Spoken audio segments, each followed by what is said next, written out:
All right, today we're talking about resume and why it's important. Resume is going to be the first um, contact you have, first impression with an employer. So very important to make sure that your resume is done right because you only get one chance at a first impression. So I found this PowerPoint slideshow on the internet. I found it to be very interesting and cover a lot of the main points of why a resume is important and kind of the um, different aspects of a resume. So our slide here, it says, why is a resume important? Resume, the first point says it's a marketing tool. Pretty much it's how you're going to be able to tell an employer about yourself and be able to explain the experience that you have and also why are you, the person for the job as an employer to even consider you for an interview. Because the resume is going to be the first step to get an interview.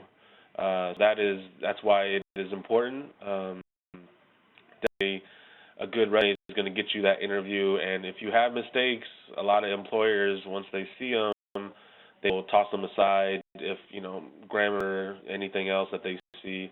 So it is really important to be able to complete a resume and make sure that it has all the information correct. So as the first point says, it's a marketing tool. It's about yourself.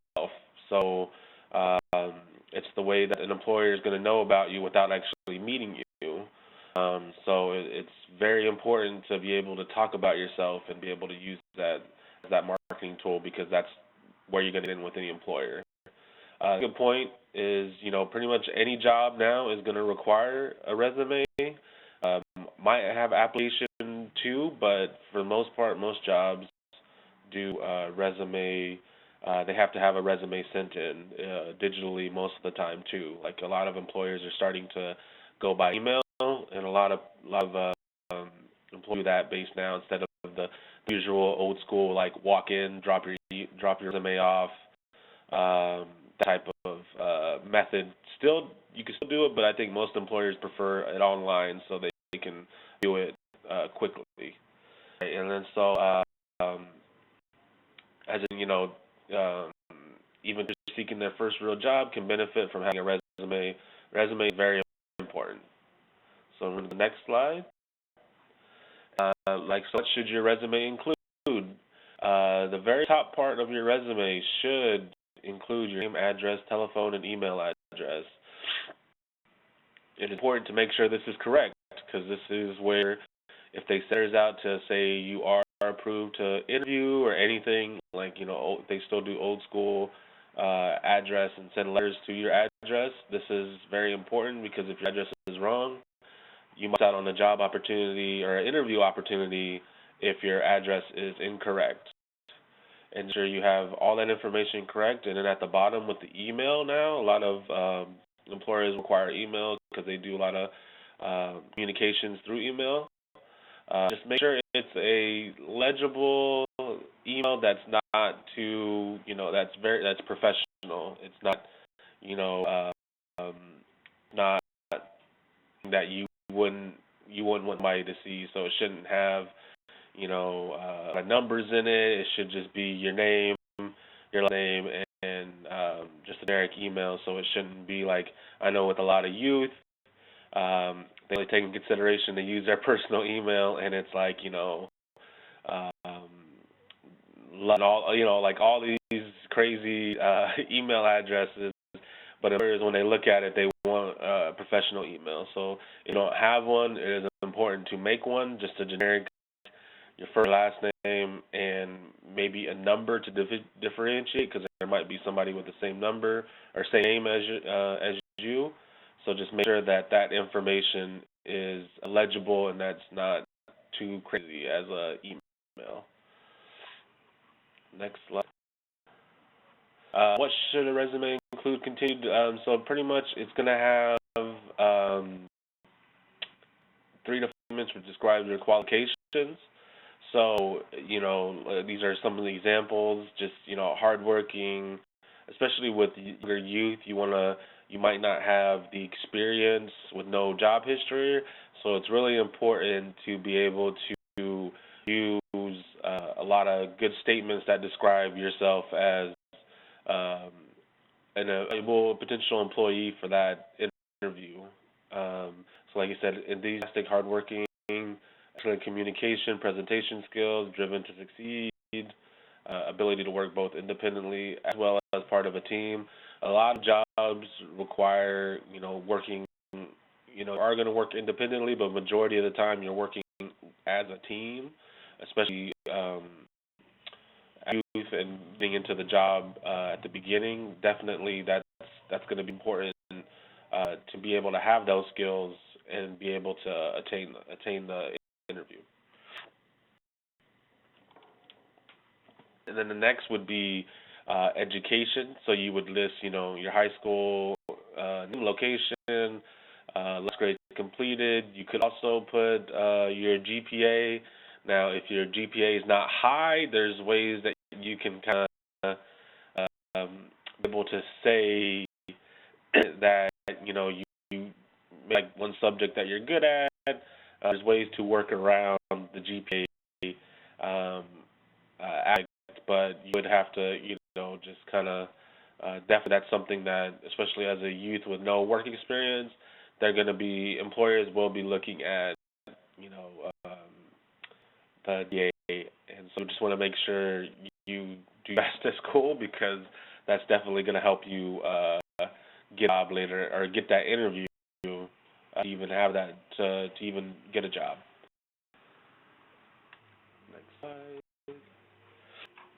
And then experience. So it does not only include paid jobs but also volunteer activities. This is very important for youth because you have no work history, but you've done babysitting, you've done like volunteer work maybe at a library or at a homeless shelter or anything that you've done that you volunteer work.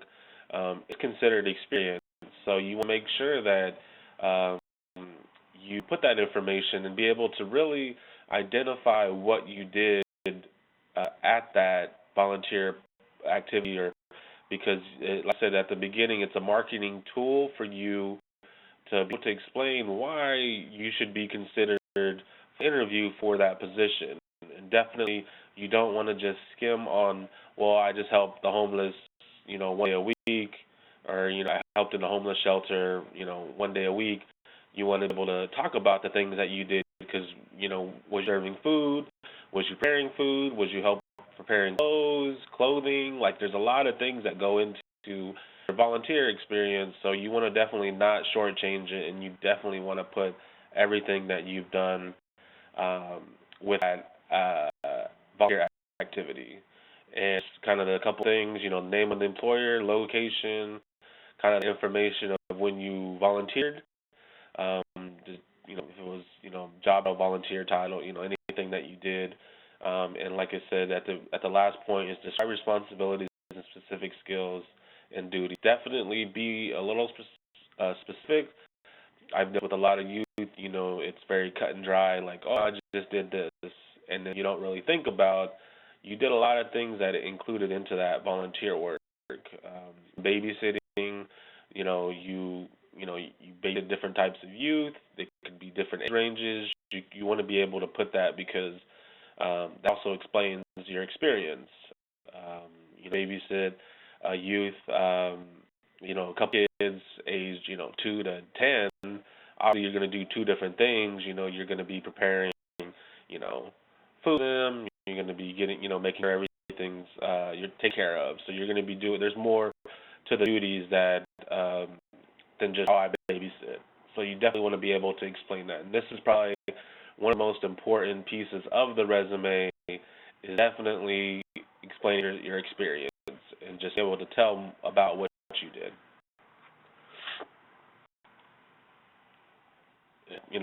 Just to go back on that point, what is considered experience?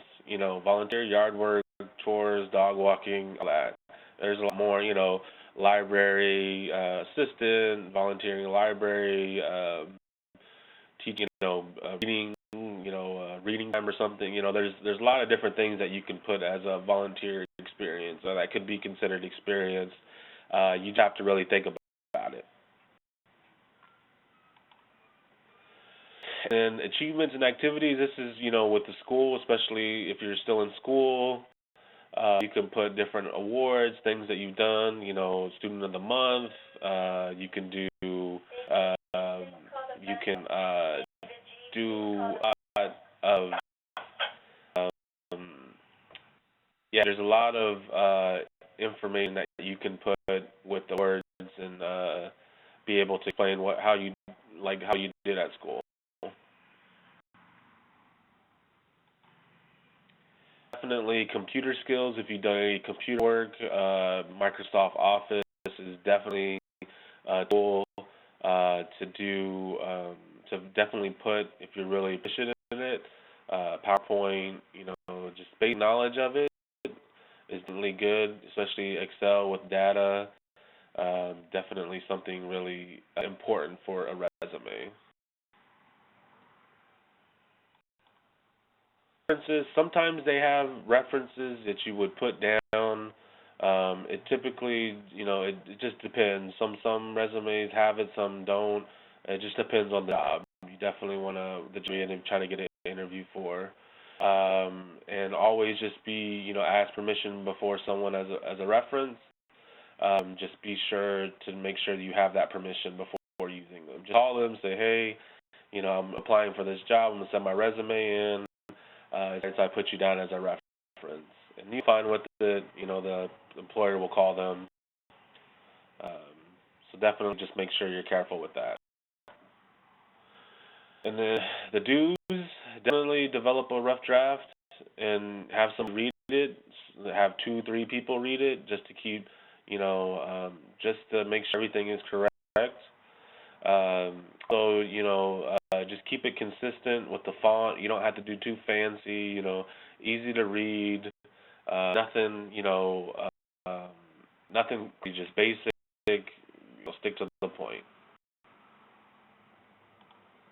And then don't include a whole life story. It's definitely, you just want to make sure you stick to the points that will help you towards to get the job interview. And definitely like pronouns, you definitely want to do I, me, and my. You want to use other words that describe your experience and the things that you have done. Don't use abbreviations, contractions. Include reasons for leaving your job, because after they'll talk to you about that once you, especially in an interview. And don't include anything with wage information. It is it. So it's just important to, the resume is very important. It's your first tool to book that interview. That's a chance to get a job. So it's very important. So always double check. And there's more tools online, tips and tricks you can look online. Definitely as a good source.